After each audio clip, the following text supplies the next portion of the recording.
Greetings, YouTube. I frequent social media sites, YouTube, Instagram. I poke around Tumblr fairly frequently.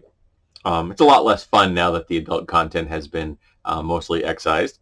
Uh, and one of the things I have found over the years is that there is a subsection of every single form of social media where the conservative Christians hang out.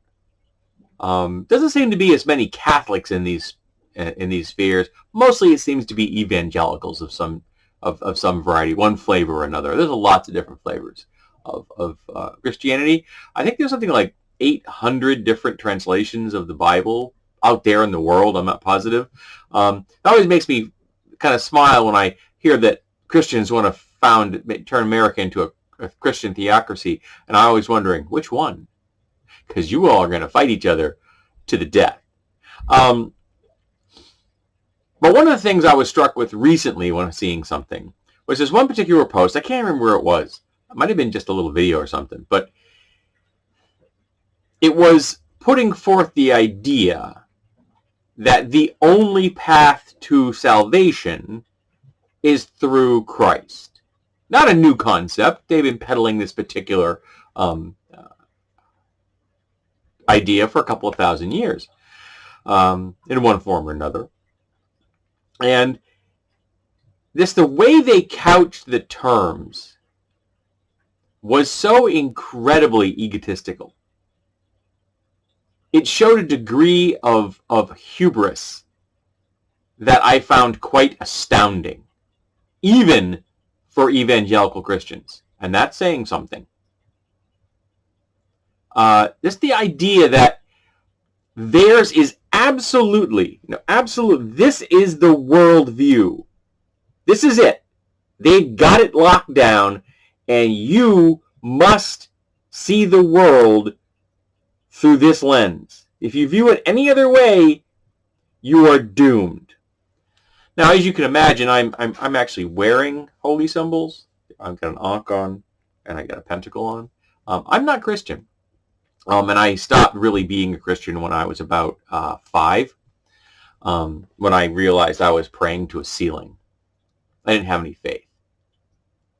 Being raised by a psychotic alcoholic and a passive-aggressive enabling mother really kind of dissuaded me of the idea that there was some kind of a hierarchy that I should be respecting.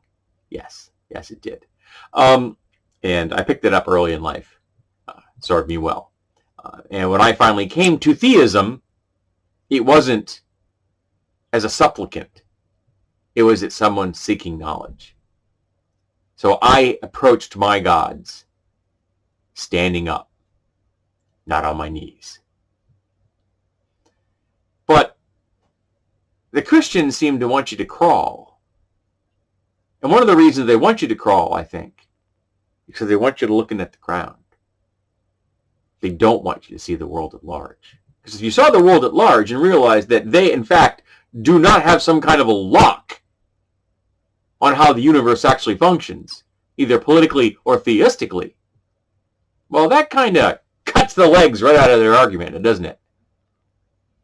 They don't have a lock on the worldview that you should follow.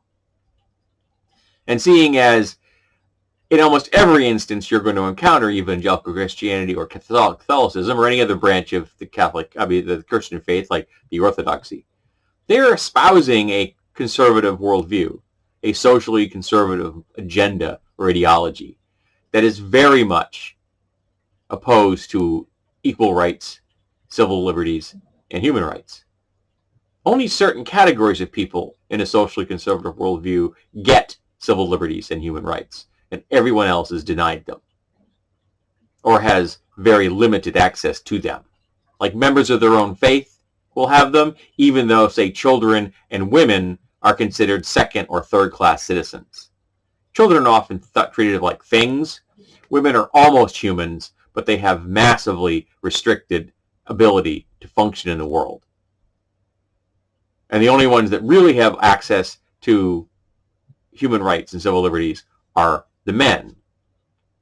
And even they make sure that They follow very strict codes, and any man that falls outside those codes, well, if lucky, they'll be they'll be exiled, and if they're not so lucky, they'll be imprisoned or killed. Social conservatism is a death cult. And to imagine that they have a lock on the only healthy worldview is the greatest act of hubris that I've ever encountered. It astounded me when I saw it the other day. It astounds me now. It will probably never cease astounding me.